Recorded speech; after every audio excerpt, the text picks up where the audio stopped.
nagkainitan at nagpalitan ng tirada sina Manila Mayor Alfredo Lim at dating Pangulong Joseph Estrada sa isang forum na tinaguriang Trila in UP Manila. Sa halip na plataporma ang pag-usapan, tila mas nangibabaw ang sumbatan sa kanilang mga nakaraang banggaan.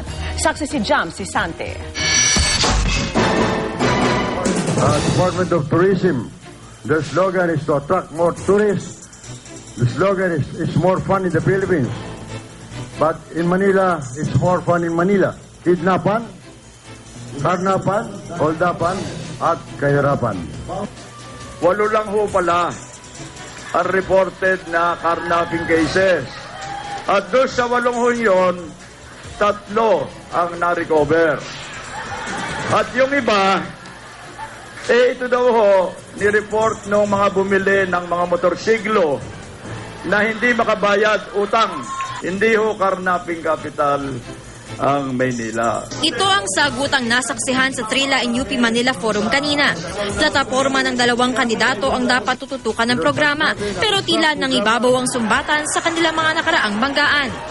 Noong siya daw naging presidente, ang sabi niya, walang kumpare, walang kaibigan, walang kamag-anak, at lahat daw gagawin niya para sa mahirap.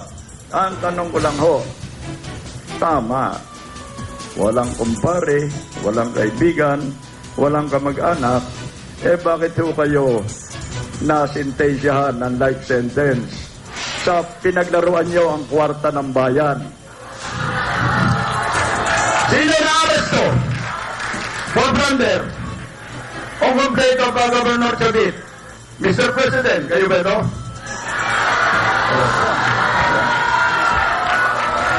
Ang masasabi ko dito sa aking dating magiting na outgoing mayor.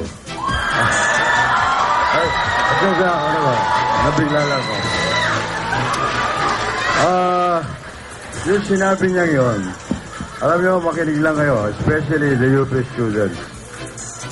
Every year, we just celebrated last February 27, the EDSA 1. Every year, we celebrate that, the anniversary of EDSA 1. How come we do not celebrate EDSA 2? Dahil nakakahiya. Pagsabuatan, inalis ang isang presidente na halal ng taong bayan na illegal na unconstitutional at nabuksan yung envelope. Binuksan after their walkout. Oh, wala naman nakita. Ano po nangyari? And then, the past administration created a special court and handpicked in the history of our judicial system. The first time they created a special court and handpicked the justices. Si Erap ilang beses ding hindi nagpapigil sa pagsasalita. Former President, pagpasensahan niyo na po talaga ako. Hindi po kasi sapat yung panahon po natin at ang hanap... Walas na.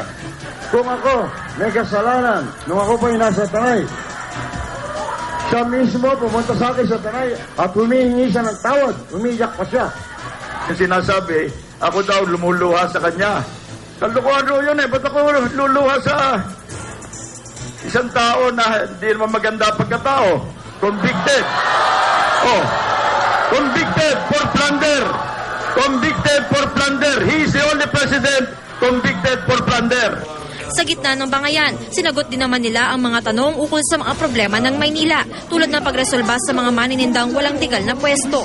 Because of you, the citizenry, na sabi niyo sa amin ngayong araw na ito, kaya aaksyonan na ho. And feel free to report all instances wherein this will recur. So I said, in 2 weeks' time, there will be a big change here in the vicinity of UP Manila. Alam natin na ang kaibigan, ating mayor, 15 taong ka na, mayor.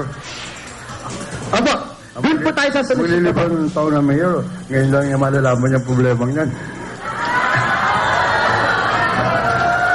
Doon po tayo dun sa solusyon po. Ito, sa katotohanan, nakapag-ikot na ako, hindi kita sinisira, mayor. Baka yung maalalay mo lang. Yung mga vendors na yan ay may lagay. Kaya sila hindi binibigyan ng lisensya. Minsan nang nagtapat ang dalawa sa 1998 presidential elections kung saan nanalo si Estrada.